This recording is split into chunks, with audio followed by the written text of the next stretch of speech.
Is recognized for 5 minutes. Thank you, Mr. Chairman.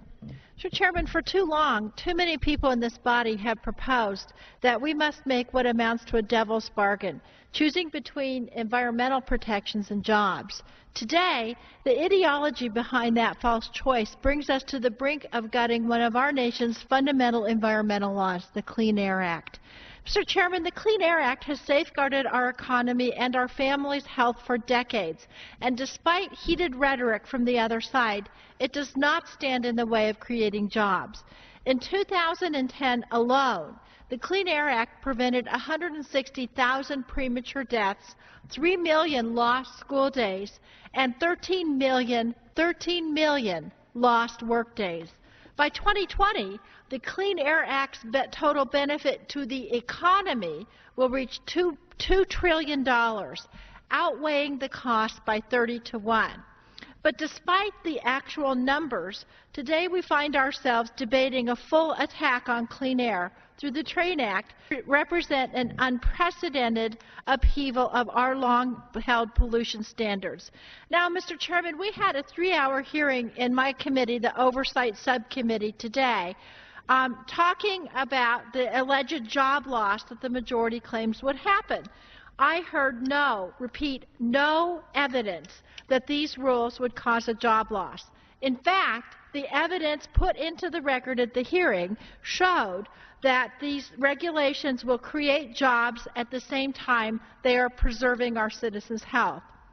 A key amendment to this act, which will be introduced later by Mr. Whitfield and which was accepted during the committee markup, is a dangerous measure that would indefinitely block 2 major Clean Air Act regulations. First, the Utility MACT rule, reducing mercury and other toxic emissions from power plants, and also the cross-state air pollution rule, reducing sulfur dioxide and nitrogen oxide emissions from power plants. Both of these rules are being developed after extensive cost-benefit analyses. Together, the 2 rules would prevent more than 50,000 premature deaths per year across the country. Now, why would we delay implementation of the rules based solely on letters from constituents and anecdotal evidence? In fact, these 2 critical federal regulations correspond to successful pollution regulations in my home state of Colorado that are already bringing positive results for our state. Now, everybody in this chamber knows the natural beauty of Colorado is a treasure for everyone to enjoy. People move there because of the clean air and safe water. It is also a primary driver in our economy through natural resources development and tourism. But because of mercury emissions from power plants, cement kilns, refineries, and commercial boilers, about 20% of our lakes and reservoirs contain mercury-tainted fish, including in our alpine areas. To combat that, Colorado has adopted some of the most stringent mercury rules in the country, with regulations on the books to cut mercury emissions by 80% by 2012 and 90% by 2018. These state regulations have been implemented successfully and to our collective economic benefit. A federal overlay to such regulations would bring the benefits that we have in states like Colorado to the entire nation. Colorado also has been a leader in cutting sulfur dioxide and nitrogen oxide emissions to our economic and environmental benefit. While some states had a tough time designing haze reduction plans in response to the Bush administration's now defunct Clean Air Act interstate rule, Colorado didn't wait. We knew that we could clean up our power plants and also power the economy. So in 2010, Colorado enacted the Clean Energy, Clean Jobs Act. The law calls for utilities to reduce haze-causing emissions of sulfur dioxide by about 80% and nitrogen oxide by 85%.